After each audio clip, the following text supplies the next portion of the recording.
नमस्कार, आपका स्वागत है भारत होम्योपैथी के YouTube चैनल पर। और आज इस वीडियो में हम बात करने वाले हैं एलर्जिक अस्थमा क्या होता है और इसके इलाज के बारे में। अगर आप भी एलर्जिक अस्थमा से सफ़र कर रहे हैं तो आपके मन में भी ये सवाल ज़रूर आया होगा कि ये क्या दिक्कत है और इसके क्या लक्षण रहते हैं और इसका क्या इलाज है। तो चलिए वीडियो शुरू करते हैं और जानते हैं सबसे पहले एलर्जिक अस्थमा के बारे में।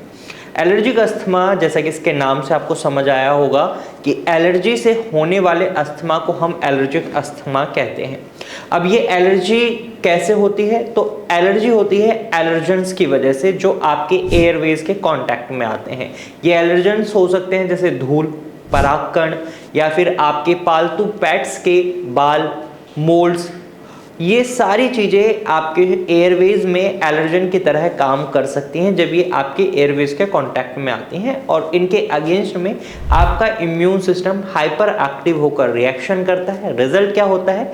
आपके एयरवेज यानी श्वसन नली में सूजन आ जाती है और बलगम का यानी म्यूकस का फॉर्मेशन बनने लगता है। जब सूजन आती है और म्यूकस का फॉर्मेशन बढ़ जाता है तो जो आपकी श्वसन नली है उसके अंदर जो स्पेस होता है सांस को अंदर बाहर करने का, वो बहुत कम हो जाता है, जिसकी वजह से व्यक्ति को सांस लेने में बहुत ज़्यादा तकलीफ महसूस होती है। तो इसी को एलर्जिक अस्थमा कहते हैं। एलर्जिक अस्थमा के लक्षणों की अगर हम बात करें तो इसमें आपके सांस लेने में तकलीफ महसूस होना, खांसी आना, गरगराहट की आवाज़ आना, सीने में जकड़न महसूस करना, ये सभी लक्षण अगर आप महसूस कर रहे हैं तो हो सकता है आप एलर्जिक अस्थमा से सफ़र कर रहे हैं। अब इसके इलाज की बात कर लेते हैं, क्योंकि सबसे ज़रूरी ये है कि हमें जब डिजीज़ समझ आ गई, बीमारी समझ आ गई, अब इसका इलाज समझ लेंगे तो बहुत अच्छा रहेगा ताकि हम जल्दी से अपनी बीमारी से छुटकारा पा सकें। तो चलिए इसके इलाज की बात करते हैं। तो इसके इलाज में सबसे पहले आपको एलर्जन से बचना है। एयरवेज के कांटेक्ट में कोई भी एलर्जन ना जाए, जैसे धूल, परागकण या फिर पैट्स के डेंडर्स जो होते हैं, बाल होते हैं, उनसे आपको दूरी बनानी है। इसके लिए आपको क्या करना है? अगर आप बाहर निकल रहे हैं तो मास्क वियर करें ताकि धूल और परागकण आपके एयरवेज के कांटेक्ट में ना आए।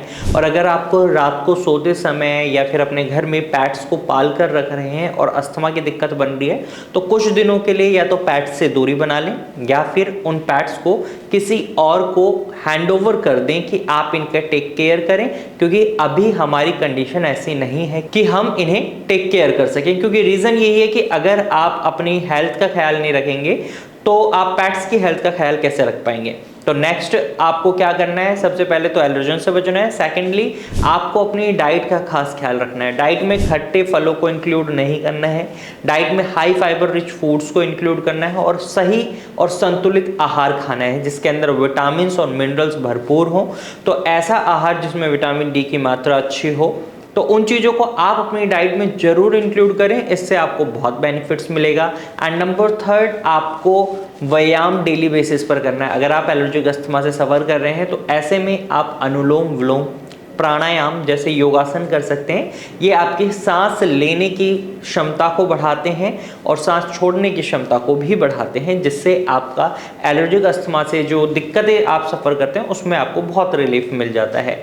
एंड नंबर फोर्थ, आपको स्टेरॉइड बेस्ड ट्रीटमेंट से दूरी बनाकर रखनी है, क्योंकि स्टेरॉइड्स की वजह से आपको रिलीफ तो इंस्टेंट मिल जाएगा लेकिन रिजल्ट लॉन्ग रन में बहुत ख़राब हो सकते हैं, तो ये गलती नहीं करनी है।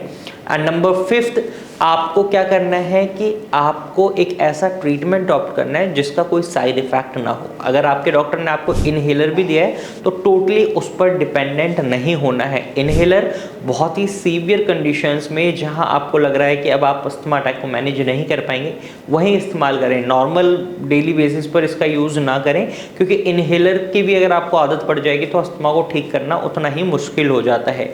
आपको ऐसा ट्रीटमेंट लेना है जो आपके इम्यून सिस्टम को बाइंड कर सके और उसको मॉड्यूलेट कर सके, क्योंकि अगर आप कोई ऐसा ट्रीटमेंट ले लेते हैं जो आपके इम्यून सिस्टम पर काम नहीं कर रहा तो आपका एलर्जिक अस्थमा कभी ठीक नहीं होगा। भारत होम्योपैथी में एलर्जिक अस्थमा का बहुत अच्छा ट्रीटमेंट अवेलेबल है। यहाँ पर आपके अस्थमा का जो रूट कॉज होता है उस पर काम करा जाता है, उसके अकॉर्डिंगली मेडिसिन बनाई जाती हैं, प्रिस्क्राइब करी जाती हैं और हमें रिजल्ट्स बहुत अच्छे देखने को मिलते हैं।